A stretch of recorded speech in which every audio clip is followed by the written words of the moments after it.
is a film about that scale and grandeur. This is a film about that military achievement. This is a film about a people who for all time shattered the legend of Nazi invincibility. This is a film about victory and defeat.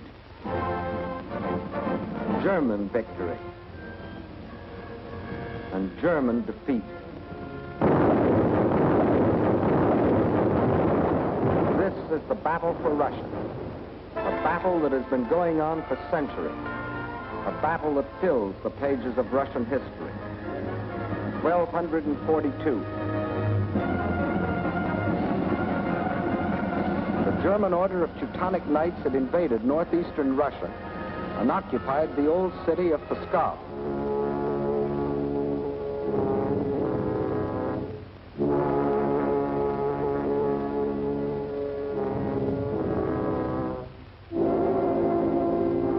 Under the leadership of their Grand Master, von Bock, they threatened to enslave the whole population of that area, including the capital, Novgorod.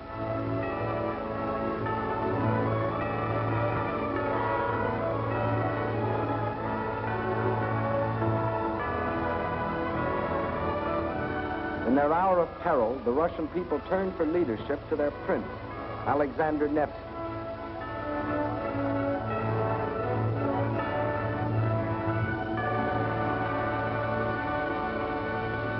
And on April the 5th, 1242, on Lake Peipus, the Russians met the might of the German forces.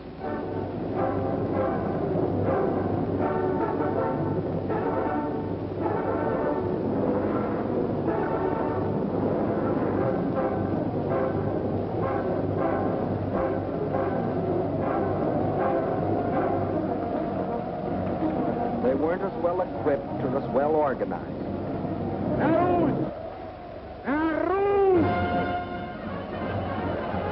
But in their hearts was a flaming courage, a flame so fierce that it pierced the German army.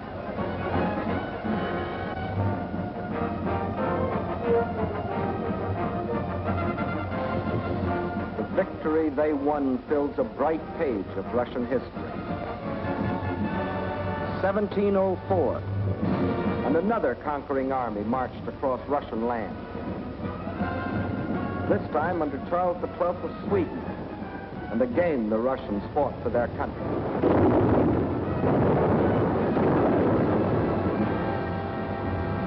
Led by their emperor, Peter the Great, after 5 long years of war, they defeated the Swedes in the historic Battle of Poltava.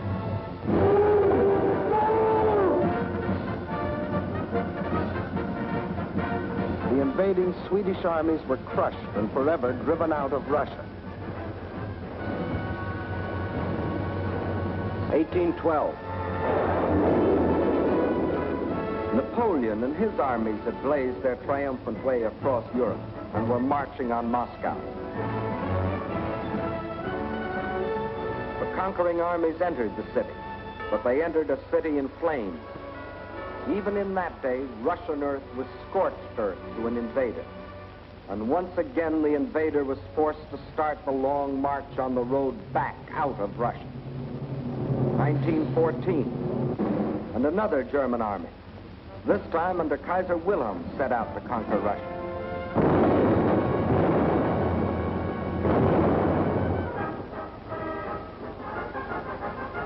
This time, the Russian people, under the regime of the Tsar, were not only fighting German guns,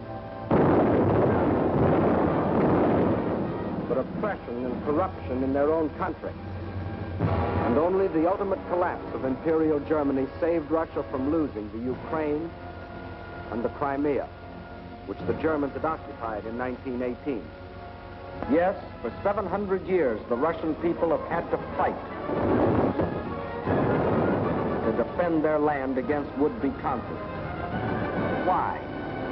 Why have all these attempts been made to conquer Russia? Perhaps Russia itself can provide the answer. Here it is, 1/6 of the Earth's surface, reaching from east to west nearly halfway around the world. and southward from the North Pole to the borders of India. One country of 9 million square miles. That's our own country 3 times over, or all of North America and 1 million square miles to boot. The sun never sets on Russia. When it is dusk on its western borders facing Europe, it is already dawn on its eastern borders facing the Pacific.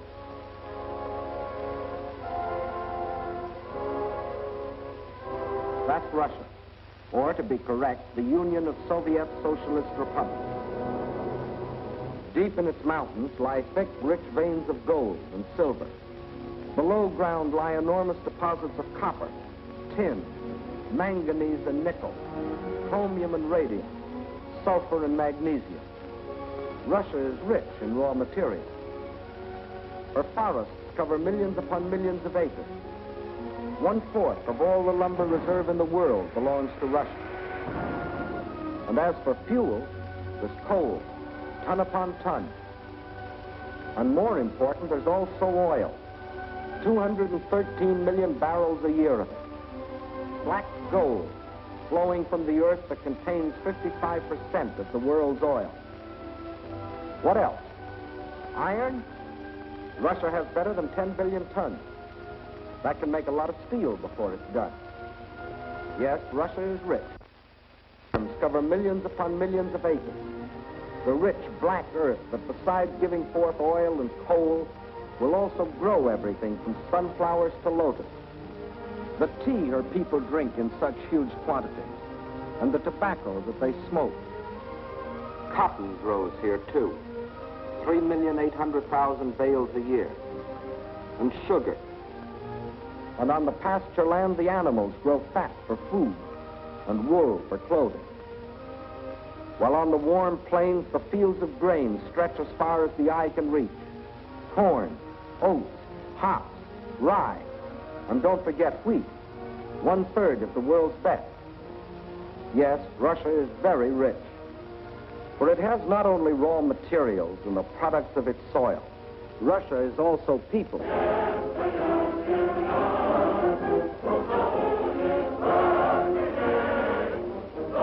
193 million people.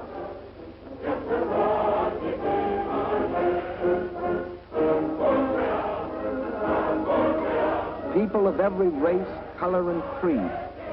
People coming from the many different republics that comprise the Soviet Union. People speaking more than 100 different languages, but all citizens of one country.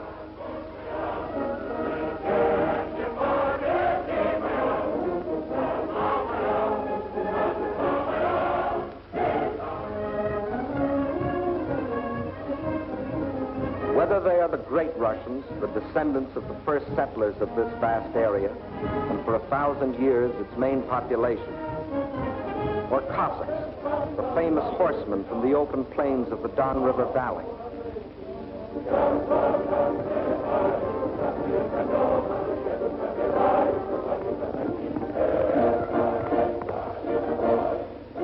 Whether they come from the southwest, the Ukraine,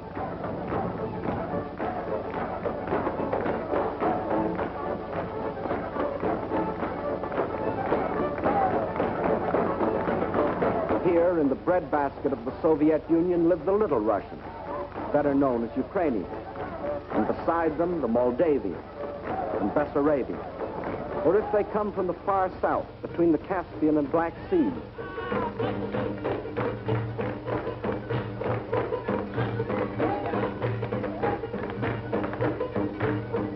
where we find the Armenians and the Georgians, the Ingush, the Cherkess, rugged as the high peaks of their native Caucasian mountains.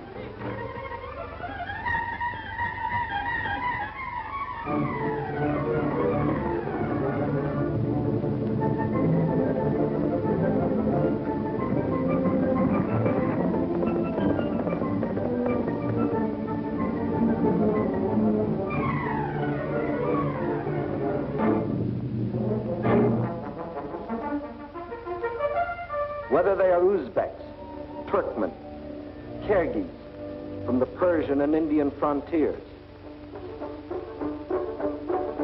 or Mongols,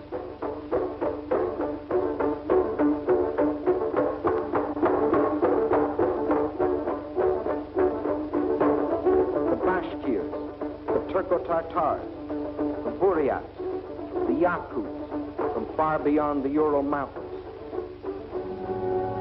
or the people of the ice country, hunters like the Zambs, or settlers like the Laplanders. Whether they come from the pioneering wilderness of the far north, or from a great city like their capital, Moscow, where the ancient buildings of an ancient civilization stand beside the modern structures of a modern civilization, where the old Russian droshka still competes with the modern limousine.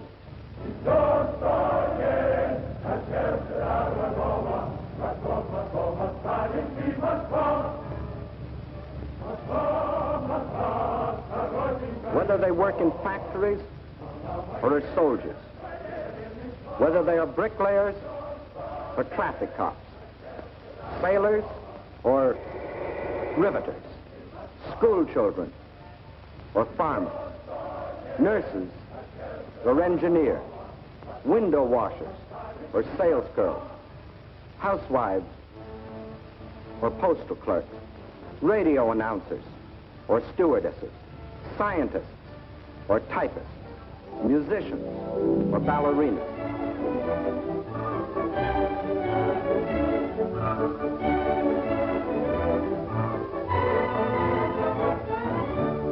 Regardless of what they do or where they live, they all have one thing in common: love of their soil.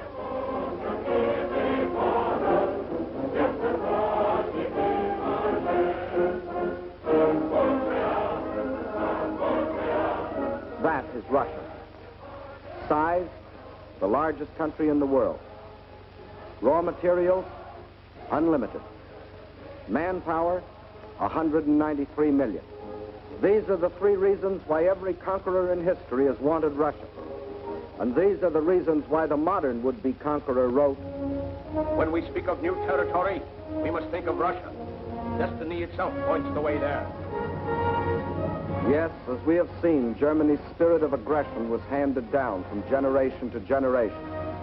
And now, in Hitler's Germany, the dream was world conquest. To such a dream, there could be only one answer: collective security. So with this objective, in 1934, the Soviet Union joined the League of Nations. Again and again before the League, its representatives urged binding agreements to support by collective action any nation submitted to attack. The states I represent entered the League with the sole purpose of the maintenance of indivisible peace. The League of Nations is still strong enough by its collective actions to avert or arrest aggression. There is no room for bargaining or compromise. But while some members of the League were pleading vainly for the use of collective force to stop aggression, the world saw other members, Germany, Italy, Japan, withdraw from the League to follow the path of aggression. Manchuria, Ethiopia, then Hitler invaded Austria, Czechoslovakia, and in 1939, Poland, first step on the road to Russia. But his eastward march was interrupted by France and Britain declaring war. So the Germans were forced to turn west, and in 1940, as we have seen, wiped the last opposition from Western Europe. And while the Nazis were unsuccessfully trying to beat Britain to her knees, the German generals were already planning to resume the interrupted Eastern Blitz. The road to Russia was now open. But before that attack, preliminary steps were necessary. South and east of Germany are Hungary, Romania, Bulgaria, Yugoslavia, and Greece. And Hungary had grain, rich fields of it. Grain too good for Hungarians when German soldiers have such good appetites. Hungary had bauxite. Bauxite makes aluminum, and aluminum makes planes. And Hungary had an army. Not the battle-trained German army, but good enough to throw against Russian guns. Romania had not only grain, but oil. And Hitler needed every last drop of it to power his war machine. Romania also had men, more slave labor, more cannon fodder for the attack on Russia. And most important, Romania and Hungary both had Russian frontiers, and Hitler wanted those frontiers in the hands of German generals. Bulgaria didn't have a Russian frontier, but it did have bases. Bases on the Black Sea. Bases for German submarines to prey on Russian shipping. By the spring of 1941, the reactionary governments of Hungary, under the dictatorship of Admiral Horthy, of Romania, governed by young King Michael, who was only a tool in the hands of Hitler's puppet, General Antonescu, and of Bulgaria, ruled by King Boris, always a disciple of German imperialism. All had sold their countries out to Hitler. Now, threatened by a revolt of their peoples, they were only too glad to be protected by Hitler's army.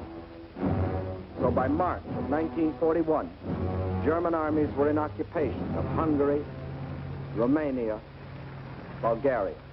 That still left Yugoslavia and Greece. So long as they remained unoccupied territory, they remained the route for a possible Allied counter-invasion.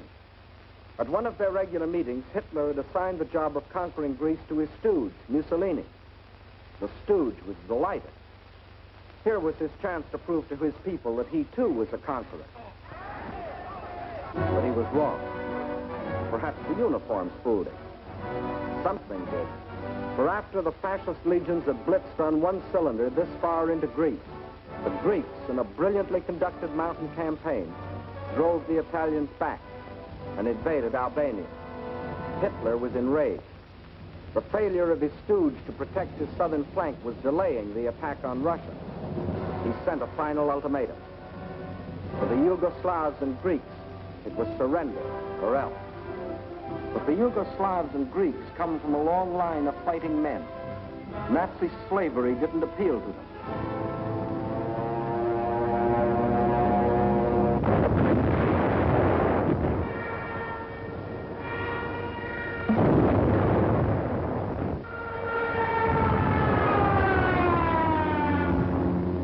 At dawn, on April 6th, German bombs told the Yugoslavians they were at war with Germany. The Nazis and Italians launched a powerful and coordinated attack from all their bases, supported by virtually unopposed aerial bombardment. The conclusion was inevitable. Although resistance was determined, the Yugoslav army was cut up into many small segments and captured. The war in Greece also began on April 6th. There, in spite of fierce and valiant resistance by the Greeks and the British who had come to their aid, the Germans, overwhelmingly superior in both numbers and equipment, forced their way past the Bistritsa River, Mount Olympus, the famous passage of Thermopylae. And by the end of April, the swastika flew over the ancient city of Athens. The conquest of the Balkans was now complete. The whole force of Nazi might could now be turned loose on Russia. There was no time to waste, for time was Russia's weapon.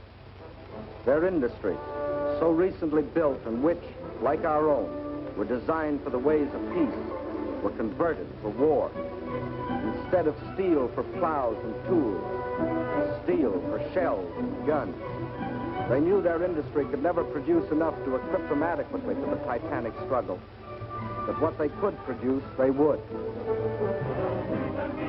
At the same time, the army began to grow. More and more men were called up to be trained, hardened, drilled, prepared to defend their land.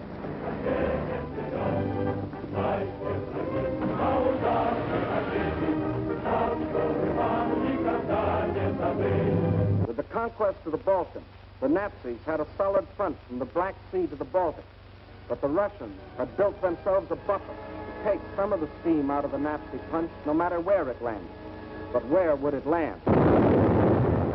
When the blow came, it was from 5 different directions, and from the north, one extra, just for luck.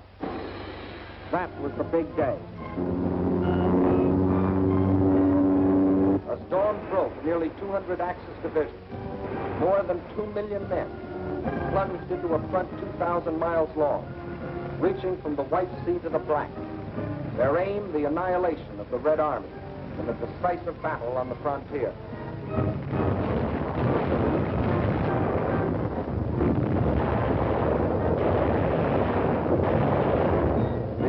started along the whole length of the front. It was concentrated on three main objectives: Leningrad, Moscow, and Kiev, the capital of the Ukraine. In the first 30 days, von Lieb's forces drove to within 125 miles of Leningrad, while the Finns under Mannerheim, supported by the Germans, began a drive from the north to encircle the city. In the center, von Bock's army plunged 480 miles into Soviet territory. One Russian city after the other was overrun by the invaders.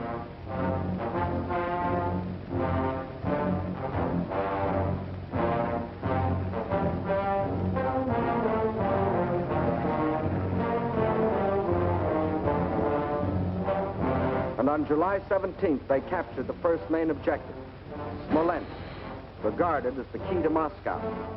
Simultaneously, in the south, von Rundstedt's forces cut deep into the Ukraine. This was blitzkrieg at its best. The world gave Russia another 6 weeks, and the Germans issued a communique. The issue in the east has already been settled.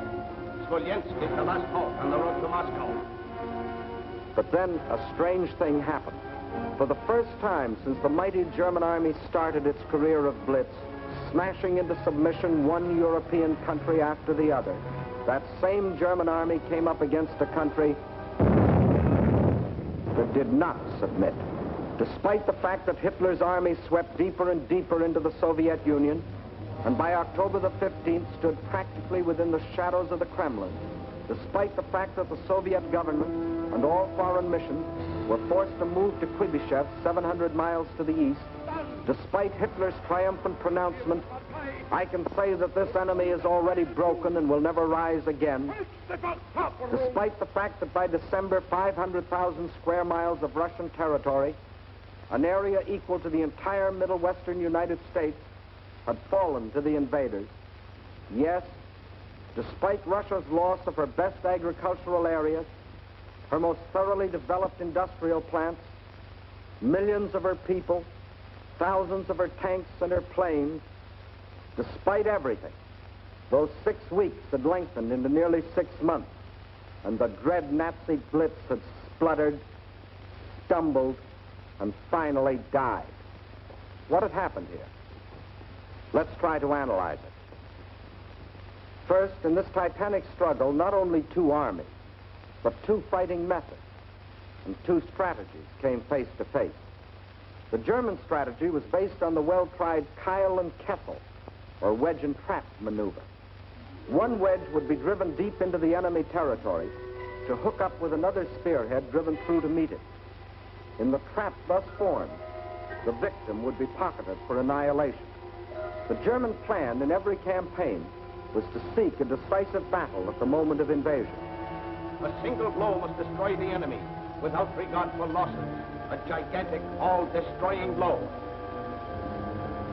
Remember the campaigns you have already seen in these films. Poland. The Poles concentrated on their borders. The Blitz broke through. 18 days finished Poland. France. The Allied strength on the borders.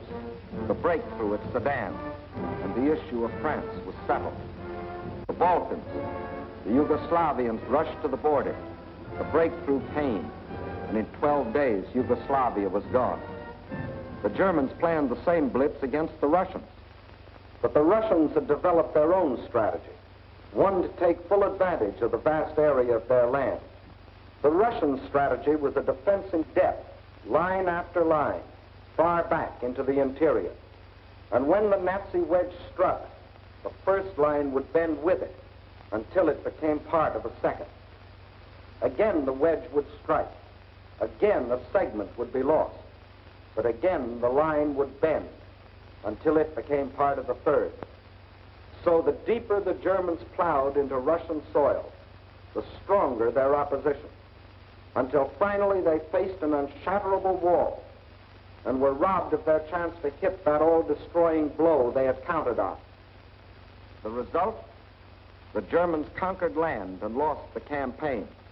But the Russian tactics kept the main bulk of their armies intact and made a long war inevitable instead of that quick decision the Germans sought. And the Russians had other tactics that threw the Germans for a loss. Germany had developed blitz warfare, mechanized warfare, armies on wheels, juggernauts to crush everything before them.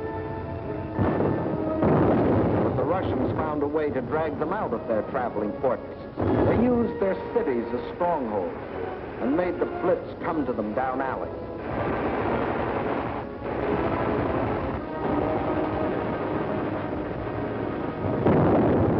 The more a city was bombed, the more impassable it became to the German panzers. They made the names of these Russian cities as familiar to us as the names of towns in the next county. Rostov, Kharkov, Kiev, Kursk, Smolensk. City after city standing in the path of the Nazi blitz. The Red Army had found a way to make their cities of great strategic importance. Odessa, scene of an heroic siege of more than 2 months, held up the whole Nazi thrust into the Crimea. Sevastopol, which resisted every attempt of the Germans to break through.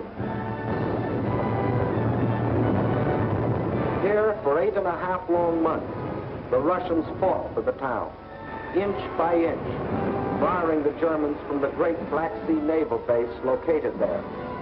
And finally, when the Germans entered the town, each district was defended street by street. Each street house by house.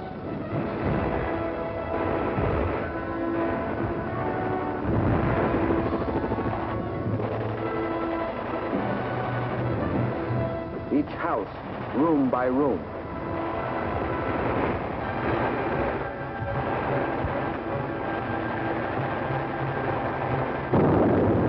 The Russians knew their cities would be demolished, but their objective was not to save cities, but to destroy Germany.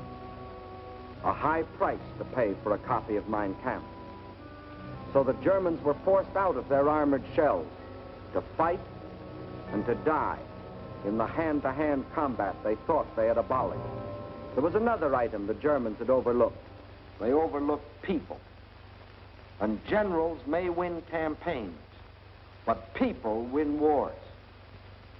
And on that fatal June 22nd, when the Russian people first learned of the invasion of their country, their grim faces told of their determination to fight and to die, but never to surrender.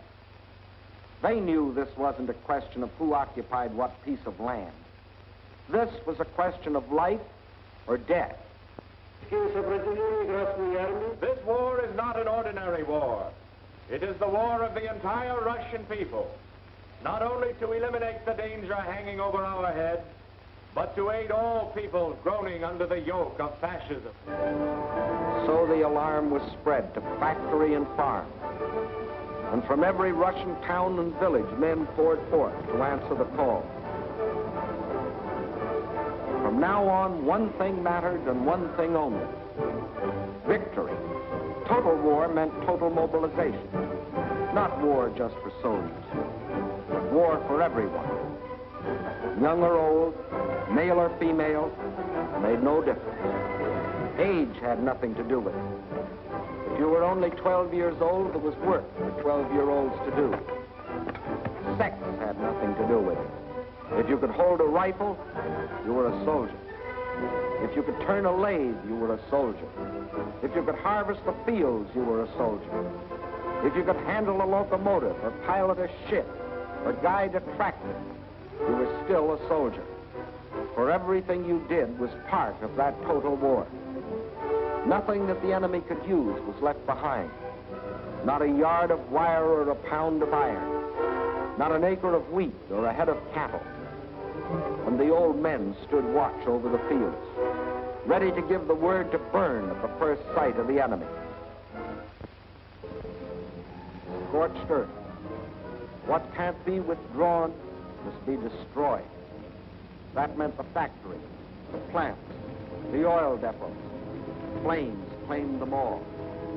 The giant dam at Dnipropetrovsk, into which had been poured not only steel and concrete, but 5 long years of Russian toil and Russian sweat to yield the miracle of electricity to the farms and people of the Ukraine. Now, rather than let the power it generated fall to the enemy, they destroyed it. Scorched earth, the land they had lived on and worked on, their forests, their fields, their farms. They surrendered them to the flames, but not to the invaders. That was the scorched earth. And for action behind the German lines, a new army was formed. An army without uniforms, whose home was the forest, and whose front was the enemy's rear. The guerrilla army. A minimum of glory and a maximum of determination. Their achievements were seldom recorded. Look well at these faces. You will never see them again in the ranks of war prisoners or read their names over heroes' graves. Ahead of them lay nothing but the rope and the halter, but they stayed behind and went on fighting. Their only goal was merciless destruction. Destruction of communication lines, supplies, the invaders themselves. Their weapons were dynamite and the terror of surprise.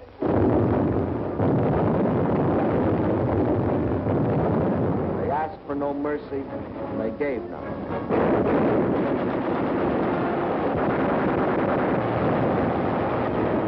This is the guerrilla army.